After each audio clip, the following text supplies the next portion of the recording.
नमस्कार दोस्तों, मैं आशीष पांडे कॉन्सेप्ट टाइम के इस प्लेटफॉर्म पे आपका स्वागत करता हूँ। इससे पहले हम लोगों ने पढ़ा है सीरीज हमारी पूरी ख़त्म हो गई है। अब अगला टॉपिक मैंने कहा था एनालॉगी पढ़ाऊँगा। पहले जानेंगे एनालॉगी होता क्या है। एनालॉगी मतलब होता है हिंदी में सादृश्यता। सादृश्यता मतलब होता है मतलब समान, दृष्टा मतलब दिखने वाले, एक समान दिखने वाले। एक समान कैसे दिखने वाले, ना कि ये नहीं कि जुड़वा हो वो एक समान दिखने वाले, नहीं।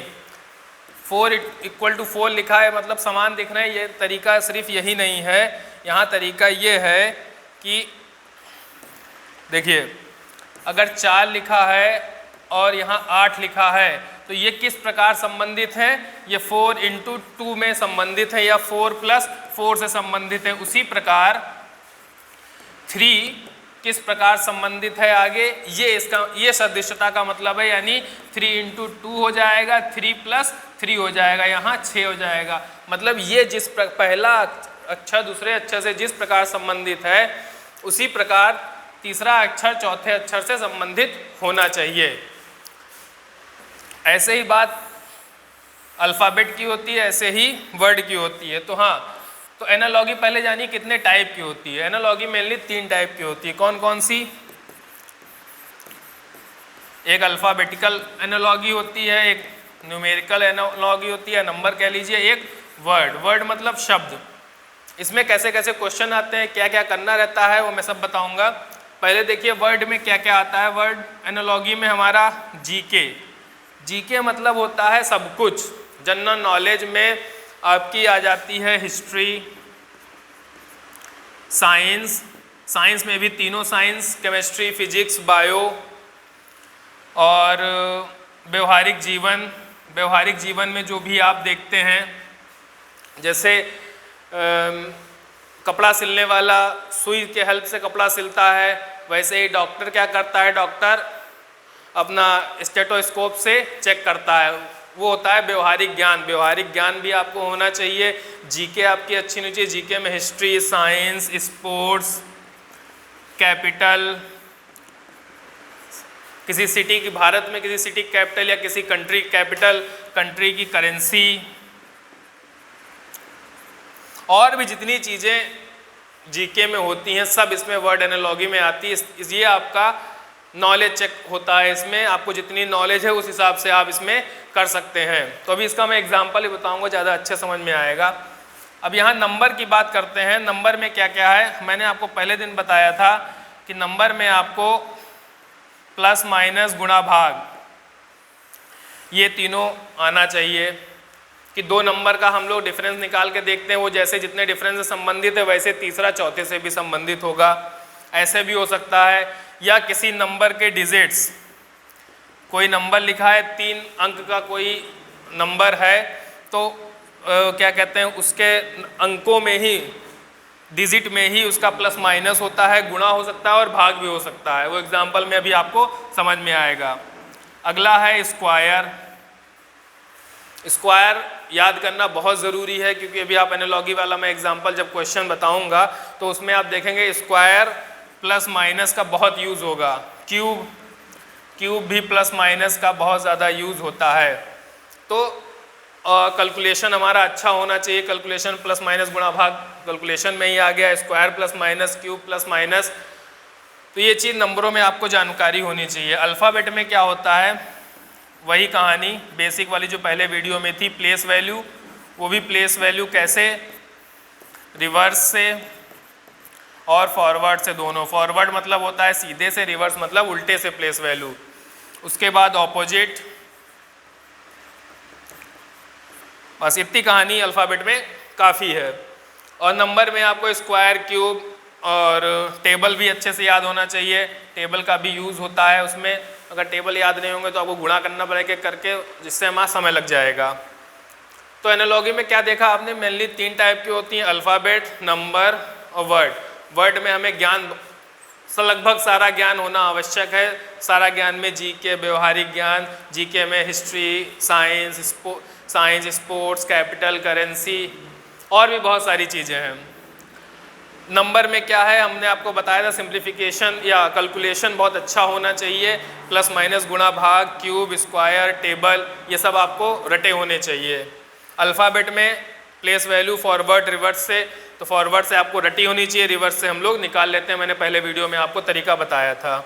और ऑपोजिट, ये चीज़ें सिर्फ अगर आपको अच्छे से आती है तो आपका एनालॉजी बहुत आसानी से और जल्दी सॉल्व हो जाएगा, एकदम एक्यूरेट। तो कुछ एग्जाम्पल देख लेते हैं, आपको अच्छे समझ में आ जाएगा। जैसे वर्ड वाला शब्द सदृश्यता का देख लेते हैं पहले। कैसे एग्जाम्पल आता है, जैसे लोहा जिस प्रकार धातु से संबंधित है, ऑक्सीजन उस प्रकार किससे संबंधित होगा, हमें ये बताना है। तो ये दोनों का संबंध कैसे है, संबंध ऐसे है कि लोहा एक धातु होता है, हमें पता है, तो ऑक्सीजन क्या होती है, संबंध इनका कैसे, इनका संबंध ऐसे है कि लोहा एक धातु होता है, तो ऐसे ऑक्सीजन क्या होती है, ऑक्सीजन एक गैस होती है। आपको ये नॉलेज होना चाहिए कि लोहा एक धातु है, उसको धातु कहते हैं लोहा को, और ऑक्सीजन क्या होती है, गैस होती है। आपके नॉलेज का प्रश्न है। दूसरा देखिए, अब ये शक्ति और वाट में क्या संबंध है। शक्ति वाट में संबंध ये है कि शक्ति का मात्रक वाट होता है, यूनिट। तो ऐसे ही ये अब दोनों जगह क्वेश्चन मार्क है, हमें ऑप्शन से ही करना है, तो हमें दोनों यूनिट दोनों सही होने चाहिए। अब जैसे दाब का न्यूटन, बल का पास्कल, प्रतिरोध ओम, कार्य जूल, तो इसमें कौन सा यूनिट सही है आपको ये बताना पड़ेगा, क्योंकि इन दोनों का संबंध यूनिट से है, यूनिट से एक समान है ये लोग। तो हम देखते हैं दाब का हमारे ख्याल से पास्कल होता है, बल का न्यूटन होता है, प्रतिरोध का ओम होता है, इसमें मो लिखा है, तो ये तीनों गलत है। और कार्य का जूल होता है, सिर्फ हमारा यही उससे संबंधित है, यानी कार्य जूल से उसी प्रकार संबंधित है जिस प्रकार शक्ति वाट से संबंधित है। इसमें एक दूसरे का संबंध देखना है कि पहला दूसरे जिस प्रकार संबंधित है उसी प्रकार तीसरा चौथे से संबंधित हो। तो मतलब इन दोनों का संबंध मात्रक से है, तो इन दोनों का भी संबंध मात्रक से है, तो ये सादृश्य हो जाएंगे। चलिए अगला एग्जाम्पल देखते हैं। अब घेंगा आयोडीन, घेंगा आयोडीन से कैसे संबंधित है। जिस प्रकार घेंगा आयोडीन से संबंधित है उसी प्रकार एनीमिया किससे संबंधित होगा। तो ये बहुत आसान है, हमें पता है कि आयोडीन की कमी से घेंगा होता है। यहाँ संबंध कैसा है, यहाँ दूसरा पहले की कमी से होता, पहला दूसरे की कमी से होता है, मतलब आयोडीन की कमी से घेंगा होता है। तो ऐसे ही एनीमिया रोग किससे होता है, लोहे की कमी से होता है, आयरन की कमी से हमें एनीमिया का रोग हो जाता है। तो आपको इसमें बायो केमिस्ट्री फिजिक्स सबकी नॉलेज अच्छी होनी चाहिए। चलिए अब अगला एग्जाम्पल देखते हैं, नंबर वाला। नंबर एनालॉजी में हम लोग क्या करते हैं, अगर छोटे मोटा अंतर होता है तो हम लोग डिफरेंस निकाल के तुरंत देख लेते हैं और ऑप्शन से चेक कर लेते हैं क्या वो सही है कि नहीं। पहले डिफरेंस निकालेंगे, अगर दूसरे का भी फिर उतना डिफरेंस में देख लेंगे आगे, अगर ऑप्शन में वो हमें मिल जाता है तो उसका मतलब हमने सही किया है। तो 15 और 22 के बीच में 7 का अंतर है, तो ऐसे 19 में अगर 7 हम लोग जोड़ें तो 19 में 7 जोड़ते हैं 26 आ रहा है और 26 हमारे ऑप्शन में मिल रहा है, तो इसका मतलब हमारा 26 एकदम सही होगा। ये बहुत ही आसान सा प्रश्न था, छोटा सा अंतर हमें दिखा, इसमें पहले हम लोग अंतर ही निकाल लेते हैं, अगर अंतर नहीं निकलता फिर आगे स्क्वायर क्यूब मल्टीप्लाई और सब देखते हैं। तो अंतर हमने निकाला, देखा 7 का अंतर है, मतलब ये 7 ज़्यादा है, 15 7 22 होता है। तो उसी प्रकार 19 7 करके देखते हैं, अगर 26 आ रहा है तो एकदम हमारा सही आ रहा है, हमने आंसर सही निकाल लिया है। अगला प्रश्न देखते हैं किस प्रकार। अब यहाँ अगर हम लोग अंतर निकालेंगे 14 से 194 कैसे हो गया, अगर करेंगे तो 180 आ रहा है, और यहाँ पे अगर हम लोग 16 में 180 जोड़ते हैं तब तो हमारे ख्याल से कुछ भी नहीं आ रहा है। तो हम लोग इसमें क्या करेंगे, और कोई तरीका है, हम लोग तरीका देखेंगे। हमें स्क्वायर याद करना बहुत ज़रूरी है, क्योंकि हम स्क्वायर याद रखेंगे तो हमें इतना नॉलेज दिमाग में आ जाएगा, इतना ज्ञान दिमाग में आ जाएगा कि ये किसी के नज़दीक है। मतलब 14 का स्क्वायर क्या होता है, 196, और 196 में जब 2 माइनस करते हैं तो हमारा 194 हो जाता है। अगर हमें 14 का स्क्वायर याद होगा तो हम तुरंत जानकारी हमें हो जाएगी कि ये 14 का स्क्वायर ही के पास में ही है, इसका मतलब स्क्वायर हो सकता है स्क्वायर माइनस 2। ऐसे ही अगर 16 का स्क्वायर करते हैं 16 का स्क्वायर 256 होता है और 256 में -2 करेंगे तो 254 आएगा। क्या हमारे ऑप्शन में 254 मिल रहा है? जी हाँ, बिल्कुल मिल रहा है। तो इसका मतलब इसका आंसर 254 हो जाएगा। देखिए आप स्क्वायर का कितना ज़्यादा प्रयोग हुआ है इसमें।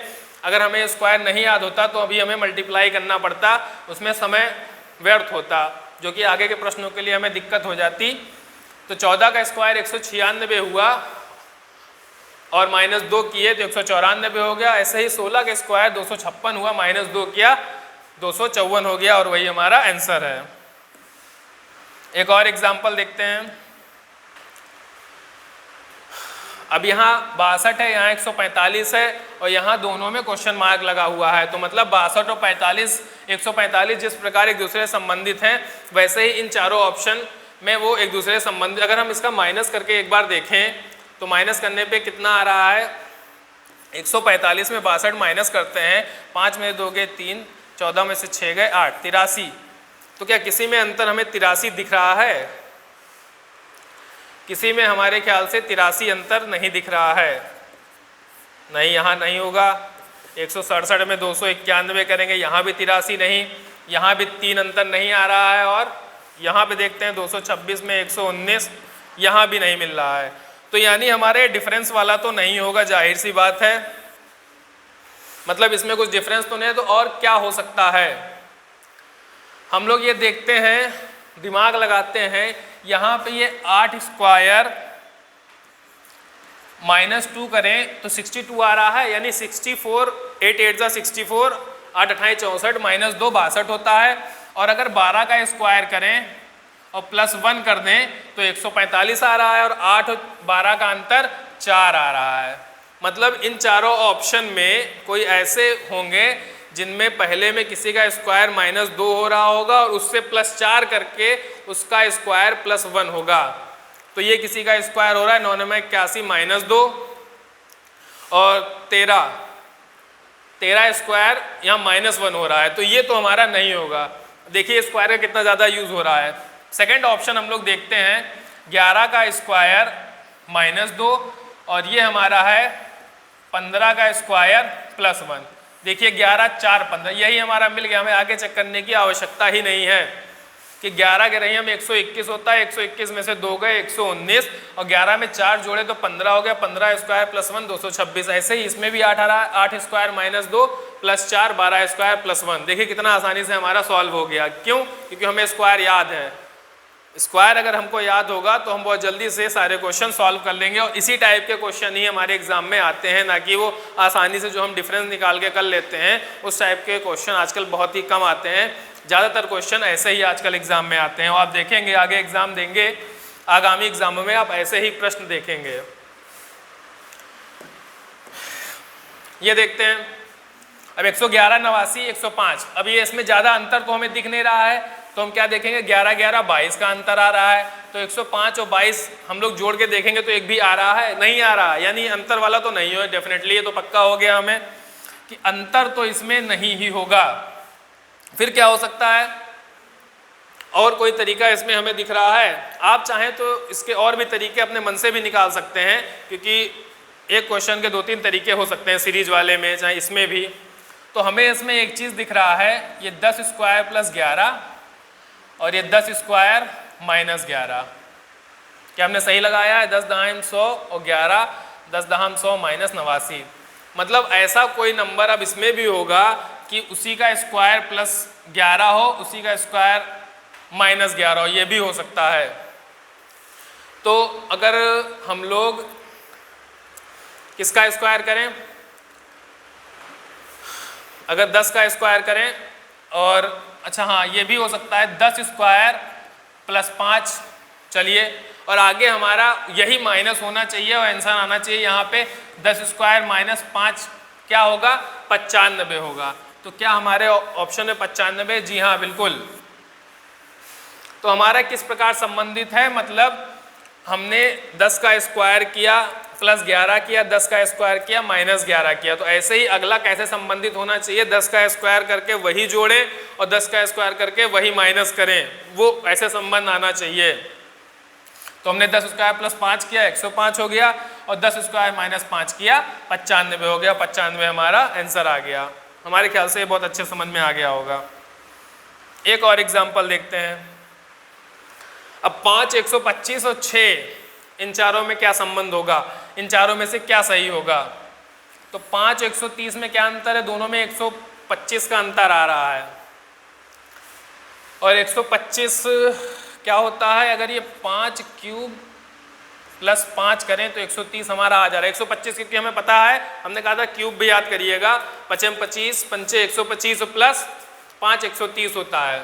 तो हम लोग अगर 6 भी करें, 6 36 छंग 216, 216 में अगर हम लोग यही माइनस, क्योंकि इसमें लिखा है, इसमें हमारा संबंध कैसे आ रहा है, उसी को क्यूब करके उसी को जोड़ना है। तो उसी को क्यूब करके उसी को हम जोड़ दें अगर, तो हमारा आ रहा है 222। तो बिल्कुल सही हमारा, ये देखिए 222 ऑप्शन में मिल रहा है, यानी हमने बिल्कुल सही किया है। संबंध कैसे था, इसी नंबर का क्यूब करके उसी नंबर से हमने जोड़ दिया तो हमारा 130 आ गया। तो हम क्या करेंगे, इसी नंबर का क्यूब करके उसी नंबर को जोड़ देंगे तो हमारा जो आएगा वही हमारा आंसर होगा। तो हमारा आंसर अगर ऑप्शन में हमें मिल रहा है तो हमने एकदम सही लगाया हुआ है। तो 216 प्लस 6 222। बहुत अच्छे, हमारा ये सॉल्व हो गया। अब ये देखते हैं, अब ये क्वेश्चन कैसा है, इसमें थोड़ी समस्या है हमें। क्यों, क्योंकि इससे डायरेक्ट 20 आ गया। अब इससे क्या आएगा, हमें ये संबंध देखना है। अब इतने बड़े नंबर से 20 आ गया तो कैसे आएगा इतने बड़े नंबर से डायरेक्ट 20, उसके थोड़ा हमें सोचना पड़ेगा। इसका क्यूब भी करेंगे, 2 दूना 4 दूनी 8, 8000 आएगा, तब भी ये नहीं आएगा। तो हम क्या करेंगे, अगर इतने बड़े नंबर से कोई छोटा नंबर आता है तो हमें एक चीज़ पता है, हो सकता है इनके डिजिट का ही कुछ मल्टीप्लाई, गुणा, भाग इसी में ही हो रहा हो, वो हम चेक कर लेंगे। क्या चेक करेंगे, 4 3 7, 7 14, 6 20, मतलब इनके डिजिट आपस में ऐड हो रहे हैं तब ये 20 आ रहा है। तो हम आगे भी यही कर सकते हैं, देखते हैं। 4 2 6, 3 9, 5 14, 14 ऑप्शन में मिल रहा है, बिल्कुल सही। हमारा जिस प्रकार इससे संबंध है 20 का, मतलब सारे डिजिट ऐड करके 20 आ रहा है, उसी प्रकार यह भी सारे डिजिट ऐड करके 14 आ रहा है। देखिए मैंने कहा था पहले ही समझाया था कि डिजिट का भी हम लोग आपस में, किसी नंबर के डिजिट भी आपस में गुणा, भाग, जोड़, घटाव कर सकते हैं। एक और प्रश्न देखते हैं। अब ये 431 से 12 कैसे आया, 345 से क्या आएगा, हमें ये देखना है। तो 12 बराबर 144 तो बिल्कुल नहीं आएगा। तो क्या तरीका है, हमने कहा था गुणा भी हो सकता है, जुड़ भी सकता है। 4 3 7 1 8, 4 12, 4 3 7 5 12, 4 16, ऐसा कुछ नहीं आ रहा है इसमें। तो हम क्या करेंगे, मल्टीप्लाई करके भी एक बार देख सकते हैं। आपको सारे में तरीके इसलिए बताया जा रहा हूँ कि आप सारे किसी क्वेश्चन में अगर आपको नहीं समझ में आ रहा तो उसमें डिफरेंट तरीके लगा सकते हैं। तो इसमें देखिए ये भी हो सकता है कि इन तीनों का मल्टीप्लाई हो। 4 3 12 1 कम 12, 3 चौक 12 पंचे 60। क्या 60 हमारे ऑप्शन में है, बिल्कुल हाँ ऑप्शन में है। हमने क्या किया, इन डिजिट का मल्टीप्लाई हो गया तीनों का, तब 12 आया। तो यही चीज़ अगर हम इसमें करें, इन तीनों डिजिट का मल्टीप्लाई करें तो हमें 60 ऑप्शन में मिल रहा है, बिल्कुल सही। इसका मतलब ये हमारा बिल्कुल सही है आंसर। तो आपने देखा किसी नंबर के डिजिट के साथ भी खेला जा सकता है। खेला कैसे, मतलब उसको डिजिट आपस में प्लस भी हो सकते हैं, माइनस भी हो सकते हैं, गुणा भी हो सकते हैं, और ऐसा भी हो सकता है 3 डिजिट हो तो 2 डिजिट का तीसरे डिजिट से डिवाइड हो जाए, तब ऐसा, ये भी इस टाइप से भी क्वेश्चन बन सकता है। आपको ऐसा भी क्वेश्चन मिल जाए तो आप ये कर सकते हैं। ये भी अगर आपको कुछ ना ये सब मिल रहा हो तो आप दूसरे 2 डिजिट को तीसरे डिजिट से डिवाइड करके भी हमारा एनालॉजी बन सकती है, संबंध हो सकता है। तो ऐसे आगे भी संबंध देख लेंगे। इस प्रकार के भी प्रश्न बनते हैं।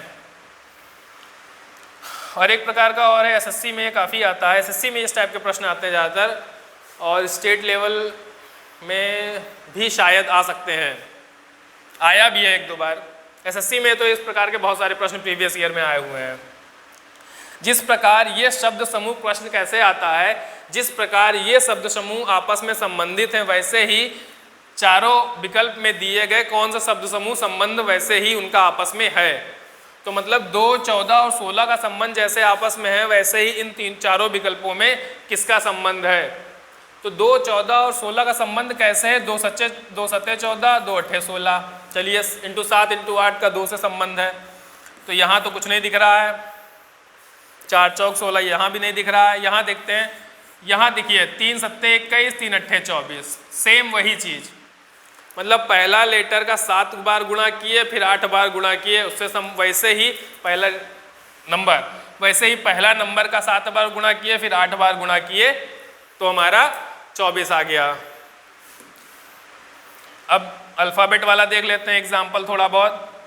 नंबर वाला हमारे ख्याल से समझ में आ गया होगा, हर टाइप के मैंने एग्जाम्पल लगभग दिखा दिए हैं, और मैं बाद में सारे टॉपिक जब कंप्लीट हो जाएंगे तो प्रीवियस ईयर के हम क्वेश्चन भी और प्रैक्टिस कराएंगे, और ये सारे प्रश्न भी प्रीवियस ईयर के ही हैं। अब देखिए ए का जिस प्रकार एफ से संबंध है उस प्रकार एन का किस से संबंध होगा। तो ए और एफ में एक का 1 होता है, इसका 6 होता है, तो दोनों में 5 का अंतर है, तो इसका 14 होता है, 14 5 19 होता है, 19 पे हमारा एस दिख रहा है। बहुत आसान प्रश्न है, सिर्फ प्लेस वैल्यू हमें जाननी है, प्लेस वैल्यू याद करनी बहुत आवश्यक है इसमें। जिस प्रकार इन 1 है, ये 6 है, 5 का अंतर आया, 14 है, उसमें 5 का अंतर क्या होगा 19, एस हमारा सही हो जाएगा। बहुत आसान सा प्रश्न है ये।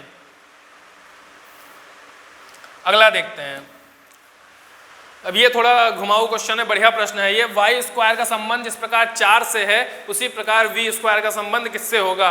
अब वाई स्क्वायर का संबंध 4 से कैसे हो सकता है, हमें ये पता लगाना है, क्योंकि वाई की प्लेस वैल्यू अगर फॉरवर्ड से देखें तो 25 आती है, तो 4 नहीं, रिवर्स से भी हम लोग देख सकते हैं। रिवर्स से जानने के लिए क्या करते हैं, 25 27 माइनस 25 कर देते हैं तो आता है 2, और 2 का स्क्वायर 4 होता है। हमने पकड़ लिया, हमने पैटर्न पकड़ लिया। y 4 से कैसे संबंधित है, रिवर्स से प्लेस वैल्यू। देखिए रिवर्स से प्लेस वैल्यू भी कितनी यूज हो गई इसमें। अगर आप सीधे देखते तो हमारा 4 कभी ना आता, तो अगर रिवर्स से प्लेस वैल्यू में देखें 2 आएगा, और 2 स्क्वायर 4 होता है। ऐसे ही v की रिवर्स से प्लेस वैल्यू देखेंगे हम लोग, फॉरवर्ड से 22 होती है, 27 में से 22 गए 5, और 5 स्क्वायर होता है 25, और हमारा 25 ऑप्शन ए एकदम सही हो जाएगा।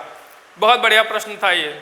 इस प्रकार के प्रश्न एग्जाम में आपको फंसा सकते हैं, इसलिए आप इस बात का ध्यान रखिएगा। रिवर्स से भी प्लेस वैल्यू आप देखेंगे एक बार।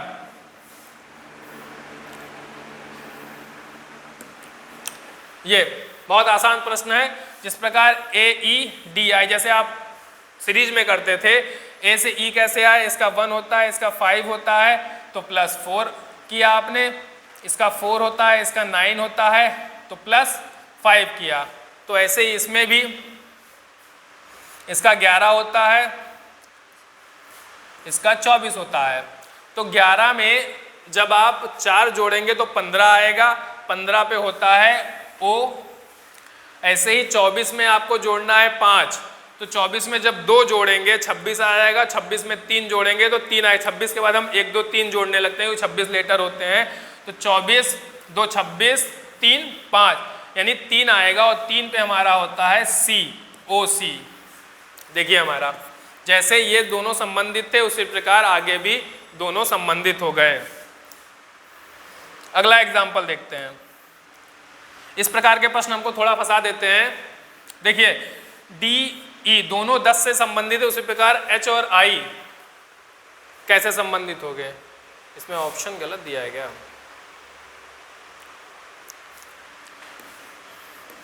ये प्रश्न हमारा कुछ गलत है। अगला प्रश्न देखते हैं। चलिए ये देखते हैं, वो प्रश्न गलत दिख गया था। तो ए से एफ, बी से एफ और सी से एफ संबंधित। अब देखिए ऑप्शन में आर आर एच एच ये लिखे हो, तो आप यही ना लिख दें कि 3 बार एफ है तो 3 बार एच या आर हो सकता है, बिल्कुल नहीं। तो हम देखेंगे ए से एफ कैसे आता है, बी से एफ कैसे आता है, सी से एफ कैसे आता है। इसका 1 है, इसका 6 है, 6 इसका 2, इसका 3, यानी पहले हमारा क्या हुआ है +5 हुआ है, दूसरे में +4 हुआ है, और तीसरे में +3 हुआ है। तो ऐसे हम लोग यहाँ भी करते हैं 13 4 16, तो 13 5 18, 18 पे होता है हमारा R। और उसके बाद दूसरे में देखिए हमने क्या किया, 4 जोड़ा है, 4 4 8 होता है, 8 पे होता है H, और 16 और 3 जोड़ा है तीसरे में, 16 3 19 होता है, 19 पे होता है S। RHS हमारा ऑप्शन सी बिल्कुल सही है। देखिए कितने आसानी के साथ हम लोग सॉल्व कर ले रहे हैं। अगर हमको प्लेस वैल्यू याद है तो ये 1 मिनट का भी सवाल नहीं है, मुश्किल से 20 से 30 सेकंड में आपको आराम से सॉल्व हो जाएगा, बिना किसी शॉर्ट ट्रिक के। जो फालतू बोलते रहते हैं short trick short trick short trick, कुछ नहीं शॉर्ट ट्रिक है, बस आपको प्रैक्टिस और प्लेस वैल्यू ये सब याद है और प्रैक्टिस है थोड़ी बहुत, तो आपका 20-30 सेकंड में आराम से क्वेश्चन सॉल्व हो जाएगा, कोई टेंशन लेने वाली बात ही नहीं है इसमें। अगला प्रश्न देखते हैं। अब ये ABC ZYX, तो हम लोग देखते हैं A से Z -1 -2 -3, तो क्या ऐसे आ सकता है आगे कोई भी? तो इसमें तो हमें ऑप्शन में कोई नहीं दिख रहा है, तो हम लोग क्या करेंगे? तो और दूसरा तरीका देखेंगे हम लोग, क्योंकि इसमें प्लेस वैल्यू अगर हम लोग निकाल लें एक एक करके तो उससे तो आ नहीं रहा है। A का ऑपोजिट Z है, B का ऑपोजिट Y है, C का ऑपोजिट X है। अगर हम यहाँ भी अगर ऐसा करना चाहें तो हमारा क्या आ रहा है? हाँ देखिए, ऑपोजिट से भी हमारा मिल सकता है। A का ऑपोजिट Z है, B का ऑपोजिट Y है, C का ऑपोजिट X है। तो ऐसे ही हम लोग कर सकते हैं, C का ऑपोजिट X है, B का ऑपोजिट Y है, A का ऑपोजिट Z है। क्या ये ऑप्शन हमारा सही नहीं होगा? बिल्कुल सही होगा। ABC ZYX CBA XYZ। Opposite देखिए, A का ऑपोजिट Z है, B का ऑपोजिट Y है, C का ऑपोजिट X है। तो ऐसे ही C का ऑपोजिट इधर भी कर सकते हैं X, B का ऑपोजिट Y और A का ऑपोजिट Z। बहुत ही आसान प्रश्न है, ऑपोजिट वाला है। एक प्रश्न और आखिरी, ये आखिरी प्रश्न है हमारे ख्याल से। इतना अभी तक मैंने जितना बताया है, हर टाइप आपको अच्छे समझ में आ गया होगा, कैसे एक दूसरे में संबंध पता लगाते हैं। अब देखिए ये वाला प्रश्न है, ये Z से संबंधित है, ये हमें थोड़ा दिक्कत कभी कभी डाल देता है। तो कैट किससे संबंधित होगा? इसमें ऑप्शन नहीं दिया हुआ है, तो ये कैसे एक दूसरे से संबंधित हैं? बिना ऑप्शन का प्रश्न है, तो कैसे हम लोग करेंगे? तो हम देखते हैं प्लेस वैल्यू मेन है सबसे ज़्यादा, प्लेस वैल्यू। तो हम देखते हैं D का 4 होता है, O का 15 होता है और 7 होता है। तो 15 7 22 4 26, और 26 पे होता क्या है हमारा? Z। तो आपने क्या देखा, आपस में सारे अल्फ़ाबेट की प्लेस वैल्यू को ऐड किया, तो जो ऐड करने पे आया वो अगला उससे वो प्लेस वैल्यू ऐड करने पे 26 आया, तो 26 के प्लेस वैल्यू पे क्या है? Z है। Z की प्लेस वैल्यू 26 होती है, यानी डॉग Z से कैसे संबंधित है? इन सब का तीनों लेटर का प्लेस वैल्यू ऐड कर दिए तो वो Z आया। ऐसे ही यहाँ पे भी करेंगे। C का 3 है, A का 1 है और T का 20 है, तो 20 3 23 और 1 24, 24 आया। 24 आया प्लेस वैल्यू ऐड करने पे, तो 24 पे होता क्या है? 24 पे X होता है, और यही हमारा आंसर हो जाएगा। देखिए बिना ऑप्शन के भी ऐसे सॉल्व हो सकता है बड़े आसानी से, क्योंकि इसमें और कुछ निकल ही नहीं सकता था। क्या किया, इन 3 लेटर से 1 लेटर कैसे बनेगा? सिर्फ प्लेस वैल्यू ऐड करके। ऐसे ही फिर इन तीनों से एक कौन सा लेटर बनेगा? इन तीनों की प्लेस वैल्यू ऐड किया, 24 आ गया। हमारे ख्याल से आपको तीनों टाइप की एनालॉजी बहुत अच्छे समझ में आई होगी। जो बिल्कुल नई नई तैयारी के लिए उतरे उनके लिए सबसे बहुत ही बेस्ट वीडियो है ये, और जो पहले तैयारी कर चुके हैं वो भी इसको एक बार देख के अपना रिवीजन कर सकते हैं। और हो सकता है कुछ चीज़ें वो ना जानते हो, उसमें नया मेथड हमने कुछ बता दिया हो, तो वो भी आप देख सकते हैं, नए तरीके भी आप सीख सकते हैं। तो हमारे ख्याल से ये वीडियो आपको बहुत अच्छा लगा होगा, पसंद आया होगा। और इसके बाद मैं ऑड वन आउट, एनालॉजी के बाद ऑड वन आउट के प्रश्न आपको कुछ सॉल्व कराऊंगा, तरीका बताऊंगा कैसे ऑड वन आउट छांटते हैं, कैसे कैसे प्रश्न आते हैं, वो मैं आपको बताऊंगा। तो अगर आपको ये वीडियो पसंद आई हो तो लाइक करें, सब्सक्राइब करें और कमेंट भी करें, ताकि हमें पता लगे कि आपको ये वीडियो कैसी लग रही है। कमेंट करके आप ज़रूर बताएं। तो अगले वीडियो में हम पढ़ेंगे ऑड वन आउट। तब तक के लिए धन्यवाद।